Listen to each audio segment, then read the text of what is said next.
Hey everybody, Zeus King coming at you from 8 Points Muay Thai Fitness with crew Chris Clodfelter, and we are talking about the 2014 Glory World Series, where we're at today. We're at a little low. We're waiting for Glory 18 announcements to come out. So what we're going to do is we're going to recap the biggest names in the Glory World Series for 2014. And it has been a huge year. It's been a huge year. There's been some great fights. A lot of fighters really come to the top this year, and Glory did something this year that I'm really, I just love seeing and really excited about. Glory really set the bar high and really set the main stage for striking events, combat sport events. It's really making other events have to step up their game a little bit. Especially, me personally, I would rather now tune into Glory than watch some of the maybe more boring fights and some of the MMA shows. Yeah. That's just me personally. But Glory really set the bar high by booking the top fighters and fighters that bring their A game every single time. And I've just been excited with every one of their shows. Absolutely. And coming to you live on Spike TV, worldwide, on other networks, the coverage is great, the production value is great, and like Chris just said, they're bringing the top name fighters every time they bring a show. And one of the biggest names in all of kickboxing, Gokhan Saki, in 2014, he won the Glory light heavyweight title in one night. He defeated by TKO Nathan Carnage Corbett and Tyrone Spong. He did, and he did it in dramatic fashion as well. Saki was, he was seemed like definitely the shorter guy in the tournament, and he definitely packed a punch. Having two really good fights there, and he showed that tournament. He also showed the class of Muay Thai and kickboxing, and when Spong went down with the broken leg, he just showed the class, man. I was already kind of a Saki fan, but not, he wasn't my favorite. I'm just being honest. But with that fight, he took a new place with me because of showing his, just showing his compassion, showing his sportsmanship, and what a true martial artist is all about. That's another thing I like about Glory. They're martial artists. It's not like just fighters. All these guys are martial artists. They're really dominating. And they're really, they have class and sportsmanship. Absolutely, and what we're referring to specifically is the finals of the Glory Light Heavyweight Tournament. Gokhan Saki blocked a leg kick from Spong. It broke his shin bone. Yeah. Spong went down. He immediately knew what happened. It didn't even look like he freaked out at all. Yeah. But he went down, laid back down, and Saki, knowing what happened, raised his hands up. He couldn't believe it. You could tell he didn't want the fight to end like that. And instead of going back to his corner, he knelt down beside and held Tyrone Spong and said, "You're my friend, and I didn't want this to happen to you. You're my opponent, but I don't hate you." It's just a wonderful thing in combat sports to see an incredible night. Moving on, Davit Kiria defied all odds and showed the heart of a champion when he defeated Andy the Machine Risti in the 5th round by knockout. Yeah, which was, I was even shocked by that. So absolutely, he was down early in that fight. And I didn't, I'm not saying I wrote him off, because it is the combat sports, anything can happen, but I really didn't expect that finish, and he surprised me that night and gained a new fan in myself. So he definitely is a breakout fighter of 2014. Absolutely, the new Glory lightweight champion. We're looking for a rematch for that, or I believe he's scheduled to fight Robin van Roosmalen next.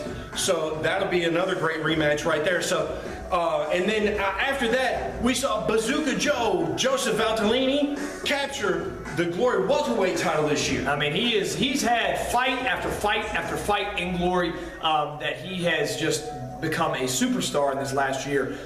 Every fight with Joe seems to get better, and it seems to get better. He puts his combos together. The thing I like about Joe is Joe doesn't stop working. When he's fighting, he's throwing 2-3 leg kick, 1-2 leg kick, 1-2 switch kick. He is constant combos, which a lot of guys don't throw. They'll throw singles. The thing about Joe's throwing combos the whole time he's fighting. I was making a mention when I was watching one of his fights to a buddy of mine, one of my training partners. I was just like, man, it looks like he's doing back and forth tit for tat drills, because he's just non-stop, man.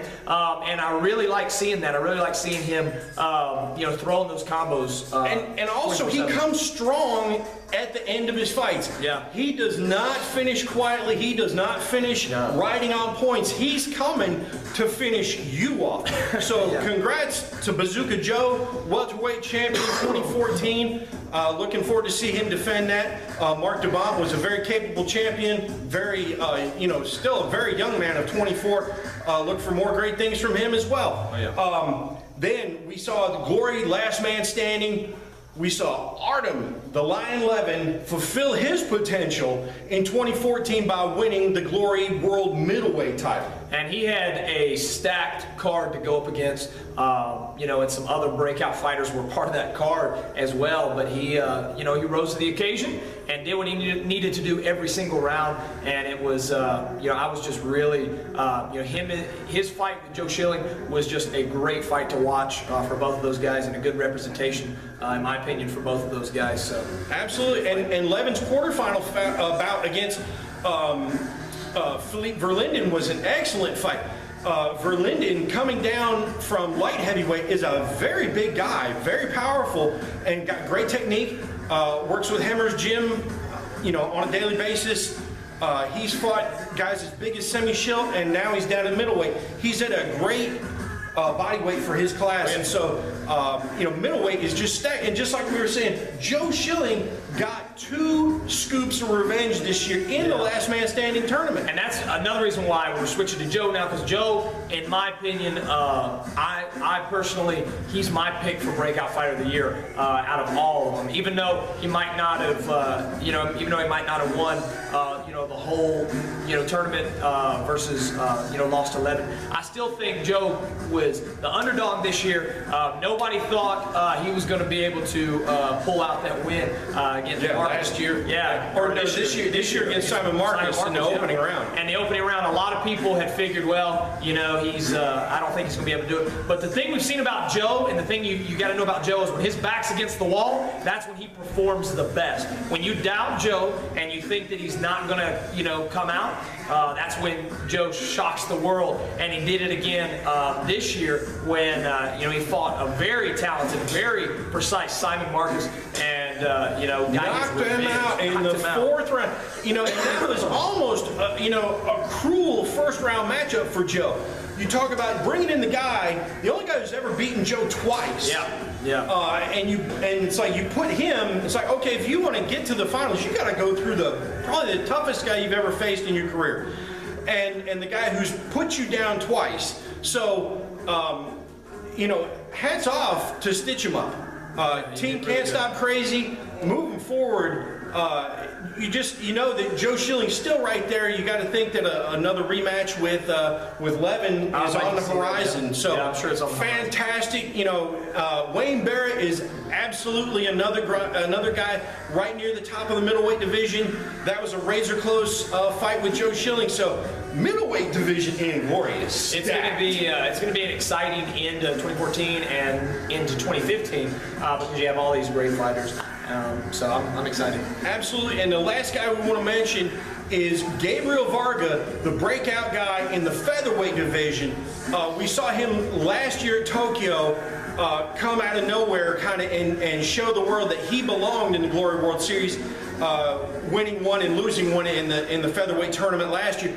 This year puts himself with the wins over Sitman Chai and Shayna Blonsky as one of the top 3 featherweights in Glory. And he's going to be ready to hit either a Glory World featherweight title shot, or if they're going to do a tournament for the title, he's got to be one of the top 3 seeds. So we'll just have to see how that works out. An awesome year for Glory so far. 5 events technically so far in 2014. They did 9 last year. We'll see how many they squeeze out in the last 2 or 3, 4 months here in 2014. And stay tuned to 8pointsmuaythai.com, the new mobile app. Download that. Come check me out at MMA Opinion on Facebook, MMAopinion.co.uk. And we'll come at you next week with more striking news. What's up, man?